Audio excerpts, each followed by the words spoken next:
Muy buenos días a todos y bienvenidos a esta primera clase que vamos a tener sobre material de sutura. Mi nombre es Dr. Gabriel Díaz Flores y voy a ser su docente en esta oportunidad. Primero y antes de comenzar la clase quisiera recalcar algunas normas de comportamiento para que la clase pueda tomar su curso de la manera más fluida posible. Lo primero es que está permitido realizar todas las preguntas que ustedes puedan tener durante la clase, siempre y cuando lo hagan levantando su mano primero y luego esperando su turno y se les dé la palabra. De todas maneras, vamos a contar con un tiempo al final de la clase para resolver cualquier duda que puedan haber tenido durante ella. Y por último, le voy a pedir de manera encarecida, por favor, que el uso de los celulares lo dejemos para el término de la clase, dado que así no distraemos nosotros y no distraemos además a nuestros compañeros. Los objetivos que vamos a buscar al final de esta clase es que ustedes sean capaces de primero enumerar los distintos tipos de suturas más frecuentemente utilizados, que puedan enunciar cuáles son las distintas maneras de clasificar estos materiales de sutura y por último identificar ventajas y desventajas de los distintos tipos de sutura. Los contenidos que vamos a ver para conseguir estos objetivos son primero una introducción, posteriormente la definición de sutura, luego vamos a ver las distintas clasificaciones que se conocen hoy en día, vamos a ver ejemplos de las suturas más frecuentemente utilizadas y al final vamos a hacer una pequeña conclusión con los puntos más importantes vistos durante la clase. A modo de introducción vamos a hablar un poco sobre la importancia, ¿por qué es importante conocer sobre material de sutura? Vemos hoy en día que un gran porcentaje de los pacientes que se presentan a los servicios de urgencia lo hacen con heridas cortantes o cortopunzantes que requieren ser suturadas para su adecuada cicatrización. De acuerdo a los perfiles de competencia establecidos por ASOFAMED para todos los egresados de medicina del país, es competencia del médico general saber hacer la sutura de estas heridas y sus curaciones.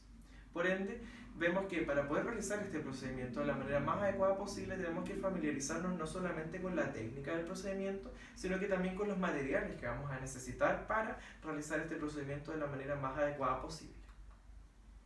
Hablemos sobre la definición de sutura. ¿Qué es sutura? Sutura proviene de la palabra sutura, que a su vez proviene del verbo sutum, que es coser en el latín. ¿Ya? Sin embargo, en medicina lo vamos a tomar esto y lo vamos a interpretar de una manera más amplia y vamos a entender una sutura como cualquier material que se utilice para aproximar tejidos dañados y así mejorar su proceso de cicatrización. Dentro de las clasificaciones posibles que podemos tener, vamos a ver que podemos clasificar nuestros materiales de sutura de acuerdo a si son absorbibles o no absorbibles, de acuerdo al número de filamentos que lo componen y por último, de acuerdo a su origen.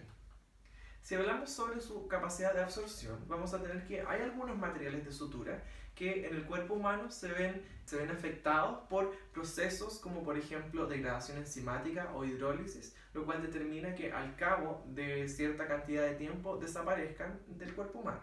Estos son las suturas que nosotros vamos a conocer como suturas absorbibles. En el caso de las suturas no absorbibles, tenemos otro tipo de materiales los cuales no se ven afectados por estos procedimientos fisiológicos y por ende se mantienen en el cuerpo por mucho tiempo, incluso hasta la muerte del paciente. ¿Ya?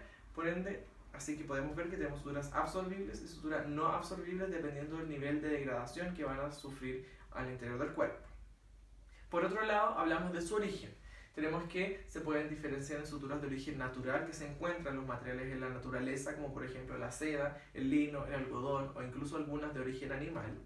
Y por otro lado tenemos las suturas de origen sintético, que son materiales creados por el hombre, como por ejemplo el poliéster, el nylon o el polipropileno.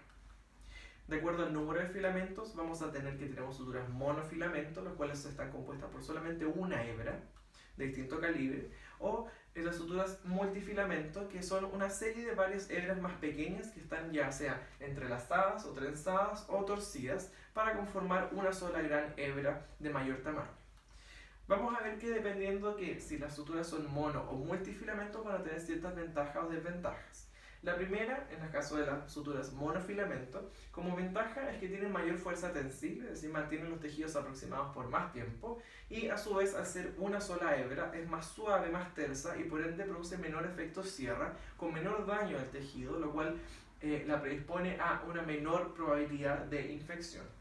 Como desventaja vamos a ver que estas son sujetas a un mayor efecto de memoria. Esto significa que tienden a volver a su estado natural, que en este caso sería la manera en que viene enrollada en el envoltorio, lo cual a su vez se traduce en una menor maniobrabilidad. Si nos fijamos acá, hacemos el cruce en la tabla, las suturas multifilamento llegaron a subsanar estos defectos que tenían las suturas monofilamento y por ende son mucho más maniobrables y no están afectadas por el efecto de memoria, pero a su vez, al ser multifilamento, tiene un mayor coeficiente de roce, produce mayor daño y arrastra en el tejido y por ende tiene mayor efecto cierre, lo cual nos lleva a que pueda hacer mayor inflamación, haciendo un mayor riesgo de infección a posteriori. Dentro de la clasificación podemos ver esto a modo de resumen, ¿cierto? Los materiales de sutura los vamos a dividir primero entre absorbibles y no absorbibles. Estos a su vez pueden ser sintéticos o naturales, dependiendo si se encuentran en la naturaleza. Y por último, dependiendo del número de filamentos que lo componen, van a ser mono o multifilamentos. Vamos a hablar ahora rápidamente y por último algo muy corto sobre los tipos de sutura más frecuentes que podemos encontrar. Y vamos a ver el nylon, que el nylon es una sutura no absorbible, sintética, monofilamento, que es por excelencia la sutura que se utiliza para suturar piel. Ya es importante que conozcamos esta. Su ventaja principal es que su paso por el tejido es muy fácil, dado que se trata de una sutura muy tersa, muy suave, lo cual produce mayores resultados estéticos y menor propensión a la infección. Su desventaja, como es una sutura monofilamento, es que es menos maniobrable. Acá tenemos una imagen de su envoltorio que siempre es de color verde para que lo puedan identificar de manera más fácil.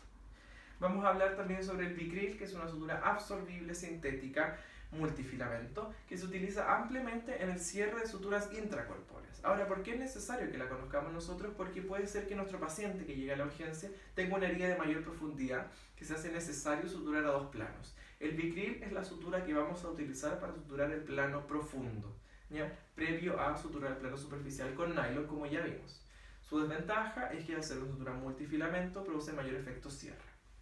Vemos ahora las conclusiones, ¿verdad? Que existen numerosos materiales de sutura disponibles hoy en día. Todos estos los podemos clasificar de acuerdo a su origen, de acuerdo a su absorción o a su número de filamentos. Por último, como médicos generales tenemos que conocer solamente algunos de ellos, que son los que más frecuentemente nos vamos a ver enfrentados para así poder otorgarle la mejor atención posible a nuestros pacientes. Los ejemplos que vimos, ¿verdad? Nylon, una sutura sintética no absorbible monofilamento, que es la que se utiliza para cerrar piel.